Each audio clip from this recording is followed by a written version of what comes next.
It's been a couple weeks since our last video. We've been busy and our garden's been busy. We are in the middle of cleaning up the spring planting, and we are also planning for the fall season. We will show you what we've done and what we plan on doing for fall. Welcome to the Anole Garden.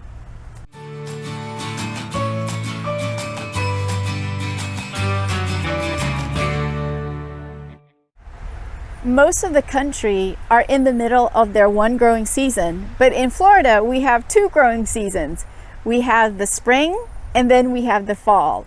We are about to start our fall season, but yet we are going to be harvesting some of the plants that we haven't yet harvested for spring, and we're going to be starting planning for the fall season. Do you see this? This is a snake gourd. I got the seed from my mom, who lives in Zone 7 in Northern Virginia.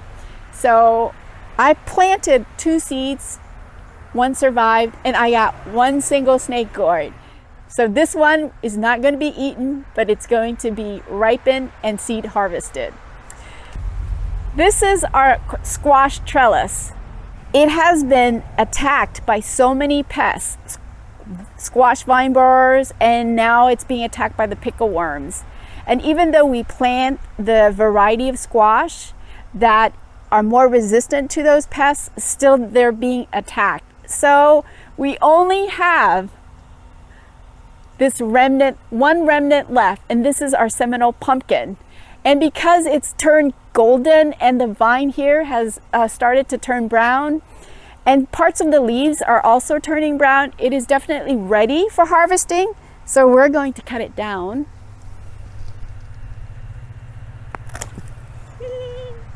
Voila! Our single and only Seminole pumpkin that we've got for the entire spring harvest or spring planting. We're going to pull all of this up. We've got the butternut squash vine here, one single butternut squash vine, and 2 of the Seminoles on either side, but we're going to rip them out. It's past their time and they're being attacked left and right with the little pickle worms. So we're going to, in its place, we're going to probably put in Armenian cucumbers, which is a type of melon. This is our mulberry tree. We've actually pruned the top once already. It probably needs another pruning to control the size for the summer, but so far it's doing well. And come this way as we show you what we've done to our fig tree. The fig tree was actually pretty tall. We probably chopped off maybe 2-3 foot of height. And then we've chopped off probably another 1.5 feet this way, and another 1.5 feet down there, and another maybe 2 feet this way. So it was getting kind of gangly.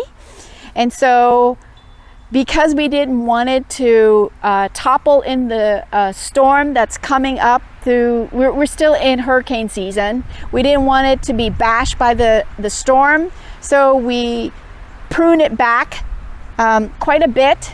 And it is one way for us to control the size of all our fruit trees is to do summer pruning. So this is an example of what we've done to this one fig tree. The Queensland Arrowroot, they're doing well. They love this hot, humid summer weather. I just love their foliage, so tropical.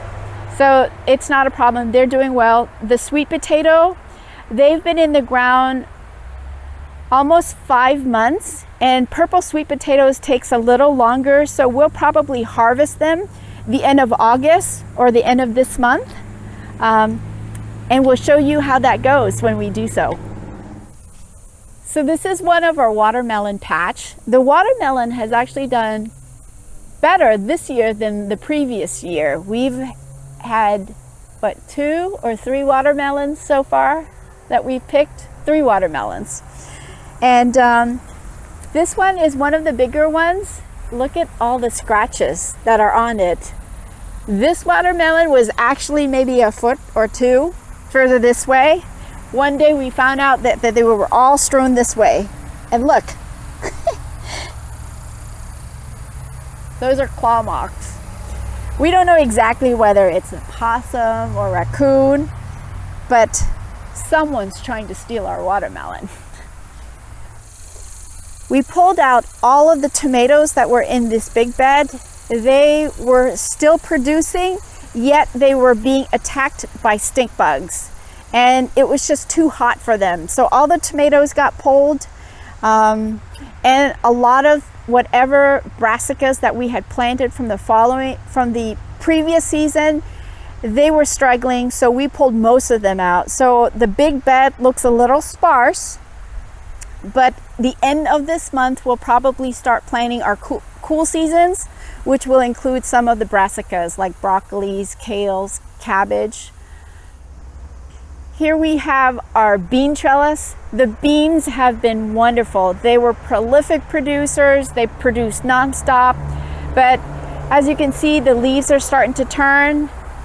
This particular planting, we did it in the spring, in March. It is now reaching its end of its life, so we're actually going to pull it up and plant, I believe we're going to do cucumbers here. We're going to do greenhouse cucumbers on this trellis. We're going to pull them out, but yet look, these are jalapeno peppers. They're doing well in the heat. We've got Thai chili pepper here.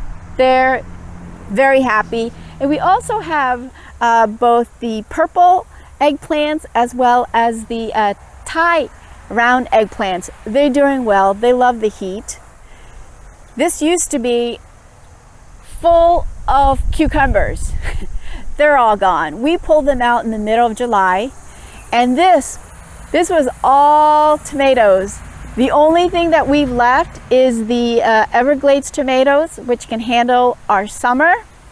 And we used to have a lot of basils. It was just too hot for the basils. So we're going to pull them out and start new batches of basils. We've got cherry peppers. They're doing well as well. The chives are doing well. Flat leaf chives or garlic chives. They are a perennial plant, so we're going to leave them in this pot. The marigolds love this weather, and they are like gangbusters. Come fall, we're going to plant all the cucumbers here. We're going to add a few mesh for some of them, and then we're going to plant tomatoes here. And actually keep the mesh here because some of our vining tomatoes actually appreciated the trellis. So this patch here, I planted the Kabocha squash in the summer. We've actually harvested 4 Kabocha, which I'm so thankful for. I'm amazed that it survived the squash vine borers. But anyway, they used to be here. Now they're sweet potatoes. And I planted these much later than the ones that I did in the pot. So we'll probably harvest them much, much later in the year. And so it's just going to be purple sweet potatoes. Purple sweet potatoes are doing well. They can take the heat. They don't mind the heat here. So that's most of our plans for the garden for the fall. We actually get to plant more in the fall than we do in the spring here in Florida. So come along with us as we go through the rest of this season, and thanks for joining us. We'll see you next time.